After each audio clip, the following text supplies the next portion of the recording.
जय श्री कृष्ण। राधे राधे। आप सभी को जया एकादशी की बहुत सारी शुभकामनाएं। ये एकादशी तिथि मनुष्य को पाप कर्मों से मुक्त करती है। यह एकादशी का व्रत मनुष्य को प्रेत योनि में जाने से बचा लेती है। माघ मास के शुक्ल पक्ष में आने वाली ये जया एकादशी के नाम से जानी जाती है। मोक्ष प्रदायिनी जया एकादशी का पालन करके मनुष्य भगवान श्री विष्णु की विशेष कृपा प्राप्त कर सकते हैं। तो आइए ऐसी सुंदर पवित्र एकादशी के मौके पर जया एकादशी व्रत कथा का श्रवण करते हैं। पद्म पुराण के अनुसार एक समय की बात है कि जब स्वर्ग में इंद्र की सभा लगी हुई थी। देवराज इंद्र अपनी सभा में गंधर्वों के गान और अप्सराओं के नृत्य का आनंद ले रहे थे। उस सभा में माल्यवान नामक एक गंधर्व और पुष्पवती नामक एक सुंदर अप्सरा भी मौजूद थे। नृत्य के दौरान दोनों एक दूसरे को देखकर मोहित हो गए और कामनावश अपनी मर्यादा भूल बैठे। प्रेम में डूबे होने के कारण वे अपनी लय और ताल में भटक गए, जिससे संगीत का प्रवाह टूट गया। यह देख देवराज इंद्र अत्यंत क्रोधित हो गए।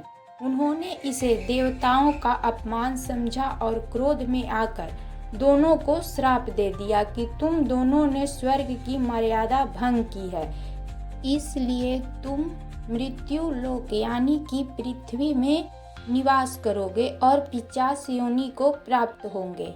इंद्र के श्राप के कारण माल्यवान और पुष्पवती हिमालय पर्वत पर पिशाच के रूप में रहने लगे। वहां उनका जीवन अत्यंत कष्टकारी था। न उन्हें ठीक से भोजन मिलता था और न ही नींद। कड़ाके की ठंड और भूख प्यास से वे व्याकुल रहते थे। एक बार माघ मास के शुक्ल पक्ष की एकादशी आई। उस दिन वे दोनों बहुत दुखी थे और अनजाने में ही उन्होंने पूरे दिन कुछ भी नहीं खाया। भूख और ठंड के कारण वे रात भर सो भी नहीं पाए। इस प्रकार अनजाने में ही उनसे जया एकादशी का व्रत हो गया।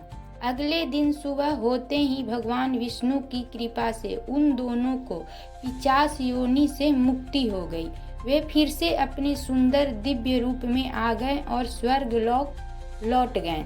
जब देवराज इंद्र ने उन्हें वापस देखा तो ये चकित रह गए। माल्यवान ने बताया कि यह भगवान विष्णु की जया एकादशी का प्रभाव है।